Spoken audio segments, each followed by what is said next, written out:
فيلمنا بيتكلف من 4 ل 5 مليون دولار. ده سقف الانتاج في مصر.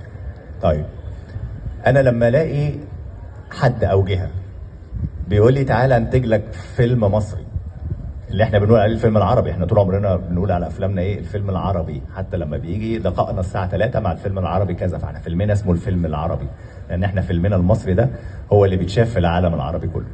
فلما الاقي حد بيجي يقول لي تعالى هعمل لك فيلم بيتكلف الفيلم 6 مليون دولار ماكسيمم، انا هكلفه لك 12 مليون دولار. دي حاجه. الحاجه الثانيه، الايرادات تخطت ايراداته المليار جنيه مصري. ده فيلم ولاد رزق، ولاد رزق 3 دي حقيقه فعلا. الفيلم عمل 25 مليون دولار في العالم، عمل في مصر 260 مليون جنيه. فلما الاقي حد هيفيدني انا اقول له لا، استحاله. الحاجه الثانيه والاهم، هو الافلام اللي احنا عملناها قبل كده كان بيخش بيساهم فيها مين؟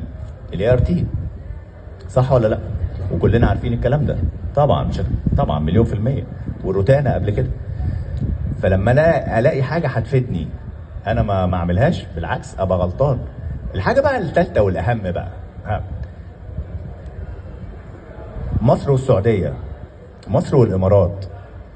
انا من الجيل اللي اتربى ان مش احنا اللي اتربينا على كده، ان كل بلاد العرب اوطاني. مش انا شفت مره لقاء لعبد الحليم حافظ وهو بيقول وحياة عروبتي، صح ولا لا؟ ده حصلت. من امتى بقينا بنتكلم؟ انا بصور في السعوديه كاني بصور في مصر، الناس بتفتح لي بيوتها، بيقفلوا لنا شوارع عشان اصور فيها. بنشوف كرم ومحبه وذوق واخلاق وبيشيلونا على راسهم من فوق، ده اقل واجب. انا لما بروح اعمل مسرحيه هناك بقول لهم انا مستنيكم في مصر عشان نرد جزء من الكرم الكبير اللي انتوا قابلتونا هناك، وانا ما انساش فضلهم ابدا. وبوجه التحيه للتقدير لهيئه الترفيه والمعالي المستشار تركي آل الشيخ. اي حد هيفيدني في مسيرتي، هيفيدني في كاريري، هيفيدني في ان انا اعلي امكانياتي، انا اشيله على راسي من فوق. لان انا في الاخر فيلم ولاد رزق ايه؟ فيلم مصري.